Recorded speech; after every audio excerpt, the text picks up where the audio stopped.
खुलुमबाय। दिनै 6 अक्ट'बर 2025। गिबियावनो गोजोन फुंबिलिनि गाहाम हामलायनायखौ बयनिसिमबो जासिहरनाय थाबाय। राशिफोरखौ फरायनायनि सिगां आंनिफ्राय आनान गसाइनिसिम आरज खालामनाय जायोदि दिनैनि साना बुहुमनि साफ्रोमबो सुबुंफोरनि थाखाय गाहामैनो गाहाम बारलांनो हायो। जेबो खैफोद आफोद जायालासे फैदो दानिया दिनै राशिफोरखौ खोनासंदिनि। गिबियावनो दङ मेष राशि। लोगोफोरनि सोमोन्दोआ गोरायै थागोन, गोजोननायखौ मोननो हागोन। मेष राशिनि खाफाल गोनां अनजिमाया 3। बृष राशि। जेखि जाया गाज्रि जेंनायाव गोग्लैबायनो हागौ, जेरैबो सांग्रां जानानै थानांगोन।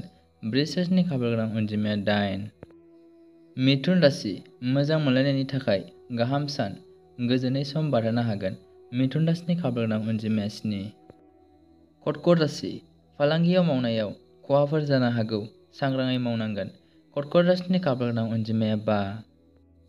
सिंह राशि। सुथुर जानानै थानायफोरा जोबस्रांलांगोन, गोजोनै थानो हागोन। सिंह राशिनि खाफाल गोनां अनजिमाया 7। कन्या राशि। जेखियानो जाया खामानियाव हेंथा मोननो हागौ, साननाया जाफुंनाय नङा। कन्या राशिनि खाफाल गोनां अनजिमाया 5। तुला राशि। साननाय हनाय गासिबो फेलें थांनो हागौ, मोजां खामानिखौ मावनो नाङा। तुला राशिनि खाफाल गोनां अनजिमाया 3। वृश्चिक राशि। हरखाबै माबा मोनसे मुवा बेसाद मोननो हागौ, गोसोखौ गोजोन मोनगोन। वृश्चिक राशिनि खाफाल गोनां अनजिमाया 9। धनु राशि। मोजां मोननायनि दौलेंआ गोरा जागोन, गोजोननायखौ मोननो हागोन। धनु राशिनि खाफाल गोनां अनजिमाया 9। मकर राशि।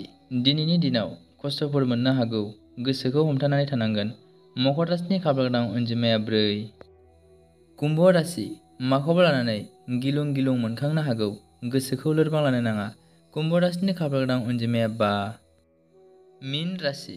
माबा मोनसे साननाय जाफुंनो हागौ, गोसोखौ गोजोन मोनगोन। मीन राशिनि खाफाल गोनां अनजिमाया 2। दिनैनि राशि फरायनाया एसेनोसै। गोजोन्थों।